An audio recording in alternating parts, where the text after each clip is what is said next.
It's just after midnight, making this day one officially, and about to definitely get some sleep.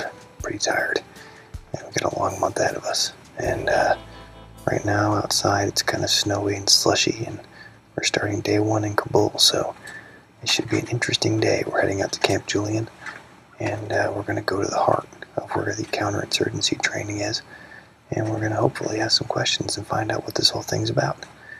So I'm going to retire, and I'll see you in the morning.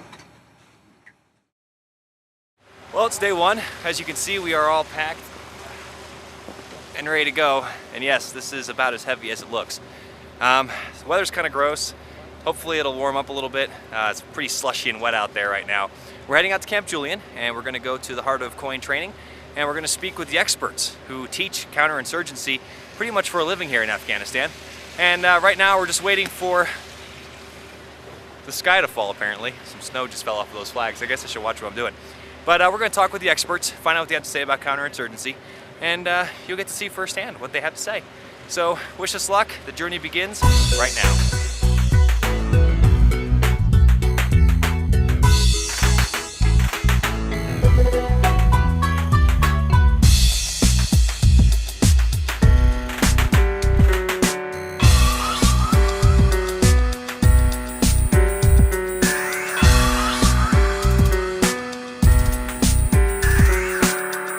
How is counterinsurgency different than how we've been fighting in Afghanistan for the previous 8 years? How is this mindset different from what we've used before?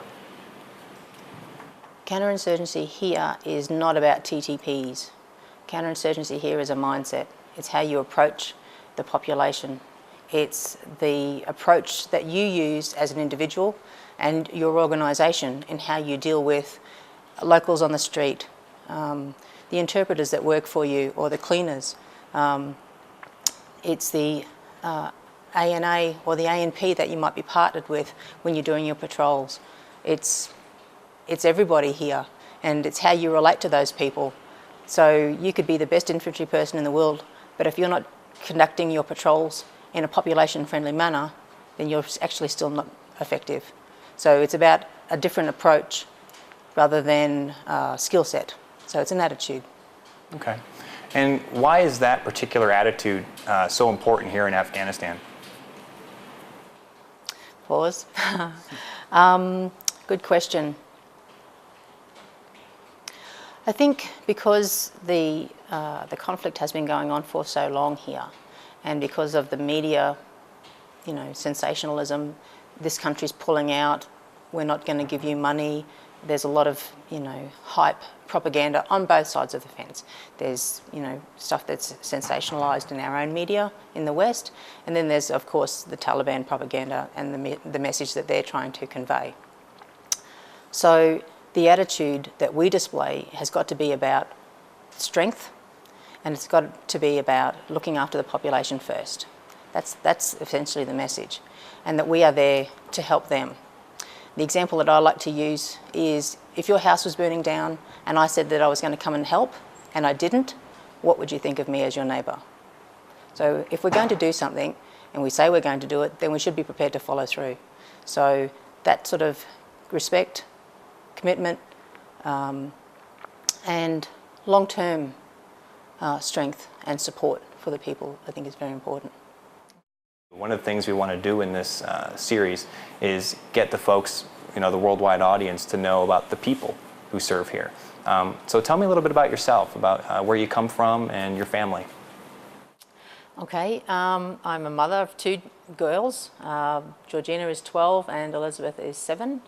Dad is at home, taking care of them while I'm here. I've only got a 6-month deployment, which is just long enough actually to be away from my family.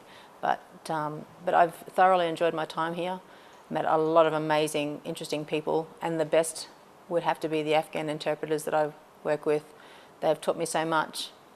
It's a beautiful country. They love their families, and it really does make me very sad to see how things have deteriorated here. I would have loved to have been here when Kabul was green and there were flowers everywhere. But walking around the place, you can see that there's construction happening. People are wearing brighter colours. There's a lot more stuff in the market, And yeah, things like that are signs of hope. Certainly makes you appreciate what you have at home a lot more. Yeah. We're just wrapping up day 1 out of 30 through Afghanistan. And I hope this has been a learning experience for you, as it has been for Nate and I. Day 1, we focused on the pillars of counterinsurgency at the heart of where it's taught here at Camp Julien. And one thing that we seem to get from this is that it's just about being human. Have a connection with the Afghan people. Be yourself. Let them know who you are, and why you're here, and how you want to help them. So we're going to see how that's done across the country as we travel from the highest levels to the lowest levels. And I hope you join us for that. Also, if you have any questions you'd like to have answered directly from Nate and I, go to the forum and there's a questions and answers tab. If you have anything you want to post on there that you'd like us to either answer ourselves or from one of the experts we meet in the field, that's the place to do it. Also, we've opened a new section called Ask an Afghan. And the cool thing about this is now you have an opportunity to get an Afghan perspective directly. We have 2 interpreters that we've met out here that are really excited about this project, and they're really excited about sharing the Afghan voice to the world. So that's your opportunity to talk directly to them, and we hope you take it. Well, that's it for day 1. Hope you join us again tomorrow for day 2 with 30 days through Afghanistan.